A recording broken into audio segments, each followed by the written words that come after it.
Welcome back to the channel, Greg Allen F1, coming to you with my 2022 preview. The season is coming up this weekend. We finally have racing back in Formula One, and so much has already happened in the off season. Let's go through my board, starting with every single team. I'm really looking forward to this season doing race previews and power rankings leading into every race weekend, race recaps on Sundays, and of course my usual droning on about statistics that I love to do on this channel. I know that I did not get through a lot of the second half of last season. We'll be committed to try and get through every single race this season.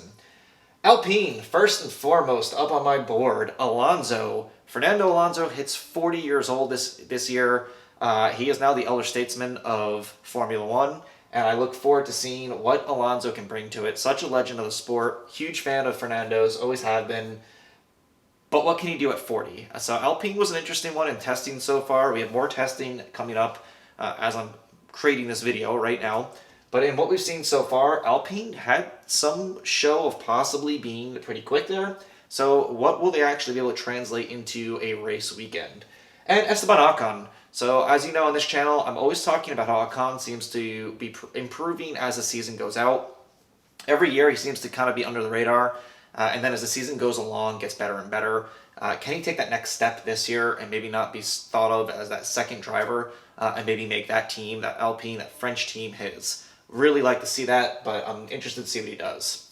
Over on this side of the board, we got Aston Martin racing, of course. So Sebastian Vettel, another elder statesman now at this point of Formula One.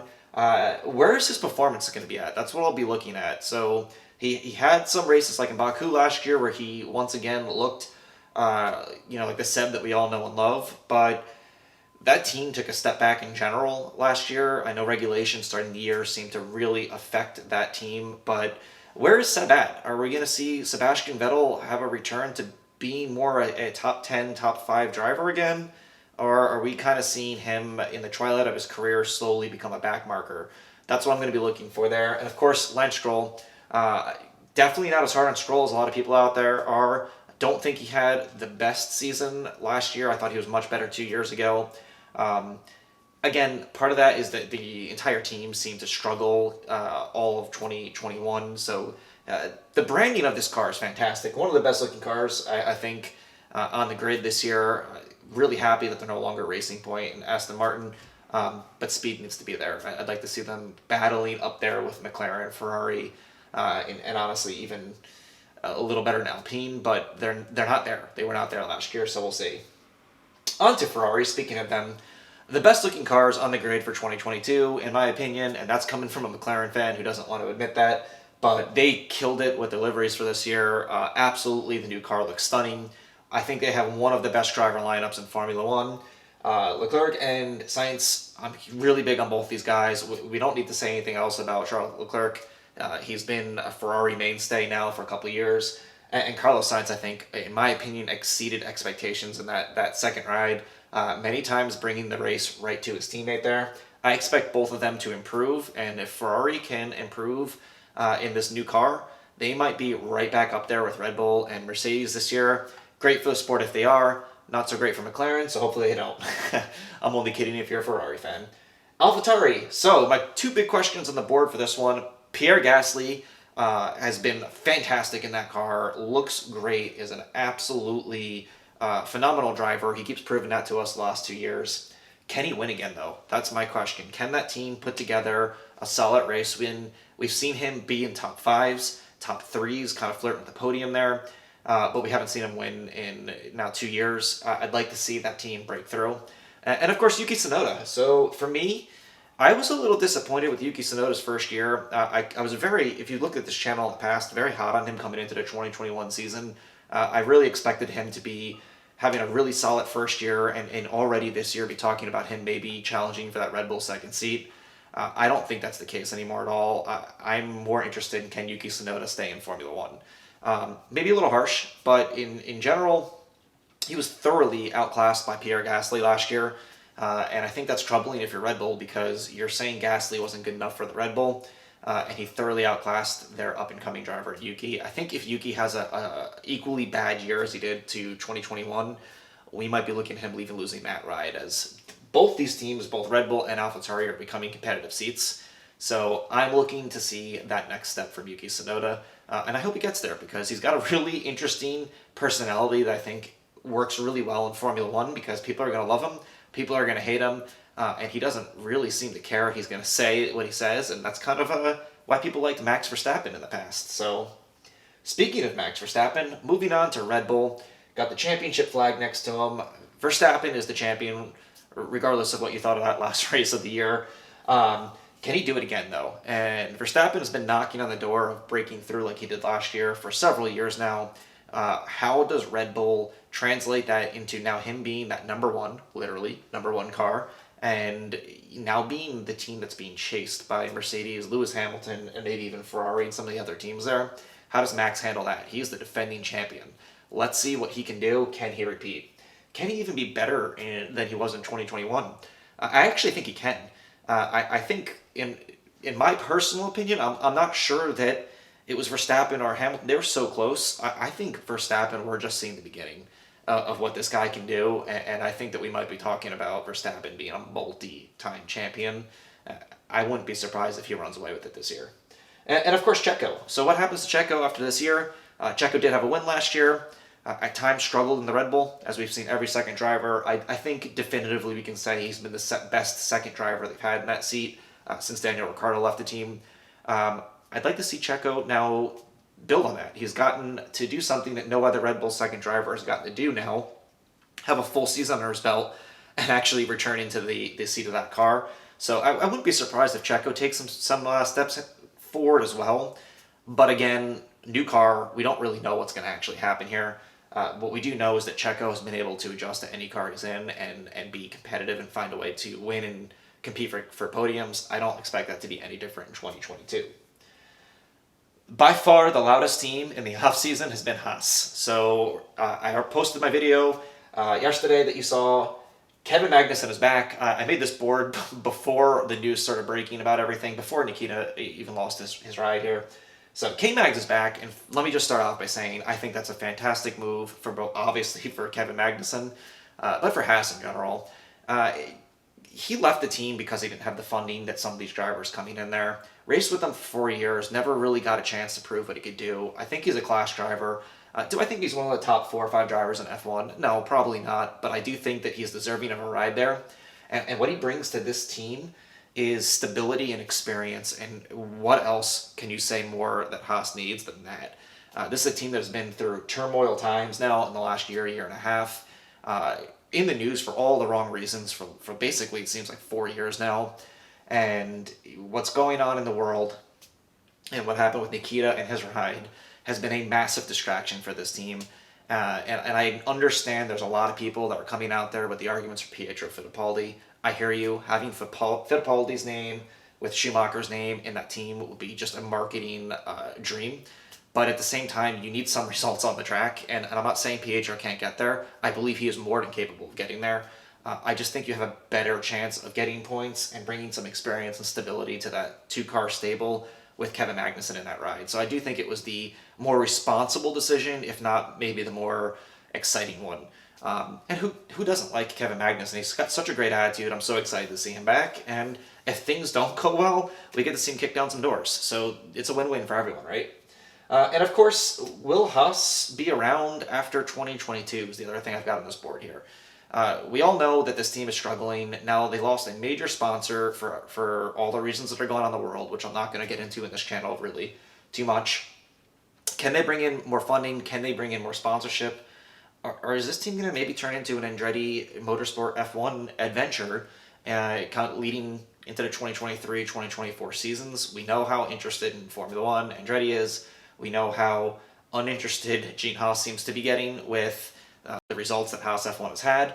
I think that they need a really good, strong season here, need to bring in some funding, and they need to score some points and just get themselves out of that bottom team. Even if they finish last, if they have a couple good weekends, it could mean the world to this team.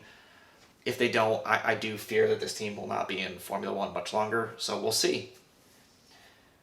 On to my absolute favorite team, as everyone knows that watches this channel, McLaren. So, what are my key points for McLaren in 2022? Lando Norris. Lando Norris needs a win. That is not a shot at Lando Norris's driving ability. He is basically my favorite driver on the grid, as you know. An incredibly talented young driver, but now he's been in Formula One for 3-4 years, and more importantly, his teammate did get a win last year. So I think this has to be a breakthrough year for Lando. If we go through the whole season, I mean, if he podiums a bunch and doesn't get a win, it won't really be a huge deal. But I do think we need that breakthrough win for Lando, both for the team, but also for Lando Norris himself. So that's what I'm looking for to come out of McLaren. And of course, Daniel Ricciardo year twos. We've seen in the past how good Ricciardo gets in his second year. Renault coming to mind. He went from being nowhere in the picture in year one in Renault to getting multiple podiums and suddenly getting that car being in the top 8 pretty consistently. He did not have a great first year at McLaren, even with the win. Obviously, he had some highlight moments there, but he really struggled in the new team. Same thing that happened with the French team 2 years earlier. So I do look for a big jump now with Daniel Ricciardo in this year. And hopefully McLaren has the speed to give both Norris and Ricciardo so that we can see that. Alfa Romeo. I already did AlphaTauri. Alfa Romeo. So, Valtteri Bottas. So, and my favorite comments that I always get is how I say Bottas' last name. I'm American. It happens. So, what does he bring to the team? So, this is a team that has 2 brand new drivers this season, and I'm very much looking forward to see what Valtteri does now, bringing that Mercedes experience into a team that is obviously underfunded by comparison, does not have the same type of speed we've seen on Mercedes, and of course just switching from Mercedes to a Ferrari power unit. So it's going to be really interesting. He's a consistent good driver though. Can he bring more to the team than say Kimi Räikkönen did? That's what we're going to find out over the next couple seasons. Should be interesting to see where he winds up on the grid at the end of each of these Grand Prix weekends. And Guan Yu Zhou. So the Chinese driver is making his debut this year as well. We know that China will be on the calendar in Formula One starting in 2023 for an extended contract. They're going to have a driver to root for here for Alfa Romeo. Did watch a fair amount of his races coming up through the feeder series.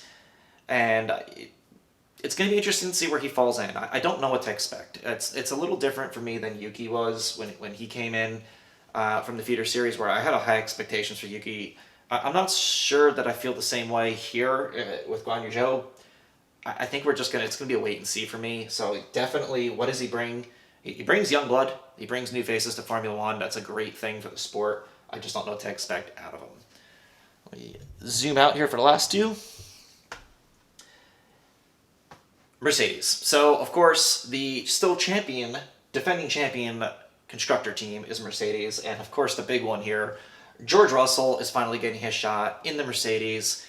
Teammates with Lewis Hamilton. We're going to get to see these two guys go head-to-head, something we've all been wanting to see for basically, it seems like, forever now, even though it's only been a couple of years. A huge opportunity for George Russell. He's going to have the best equipment, the best funding, the best car, and the best teammate you can possibly have. And I don't mean that and Lewis is the best teammate. I mean the best driver as a teammate. So he's going to really get to test out his moxie in Formula One against the best of the best with the best equipment now. I think he's going to rise to the challenge. I think we saw that already in his one run in a Mercedes that we saw a few years back. But what does he do? Can he battle for a championship this year? He might be able to. So it's going to be really good to see. And of course, the return of Lewis Hamilton. Every year it seems now that we are questioning whether or not Lewis Hamilton is going to leave Formula One at the end of the season. Of course, that didn't happen. He completely went off of social media after the end of the 2021 season for, I think, multiple reasons. But I think Lewis looks pretty focused on making sure that he's top dog again in Formula One, and he's going to be bringing the challenge to the best of his ability. The new car is a huge X factor, obviously, and what's going to happen in Formula One. But will anyone truly be surprised if at the end of the year we're crowning Lewis Hamilton an 8-time champion? I don't think so. So it's going to be great to see what these two guys can do and what that Mercedes team brings to the grid in 2022. And last, and I can finally say not least for Williams, because they did improve last year. The big story here, of course, welcome back Alex Albon. So Albon gets to come back into Formula One, gets his opportunity with Williams. And, the big question around Williams, of course, is going to be, can they improve? So we saw improvement last year, which was great to see. I do question how much of that improvement was George Russell making that car better than it was. But regardless, I do think that their ownership group has put in the funding, the money, and much like Haas, we were told that they're kind of focused more on the 2022 car. The question is, how much up the grid does that get it? We're going to wait to find out. I hope for Albon's case that he's got a chance to showcase what he can actually do in Formula One when he's not under the immense pressure of being Verstappen's young second driver teammate. And, we saw how good he was, back for Toro Rosso. So, great opportunity for him and Williams to kind of go up there. Williams is one of those teams with Alfa Romeo and Haas that I don't know what to expect coming in with the new car. Did they really improve it? Did they really quit on 2021 to focus on 2022? We're going to find out, right, in pretty much this weekend to see how much of that was true, how much of that was stalling the last couple of years to explain their bad performances. But anyway, if you reach the end of this video, of course, thank you so much. Leave a comment. Let me know what you think about all these teams coming into the 2022 season. I will do my best to respond to every single comment that is on there. And I look forward to posting videos every Thursday for power rankings, every Sunday for race recaps, and a few in between. See you in the next video.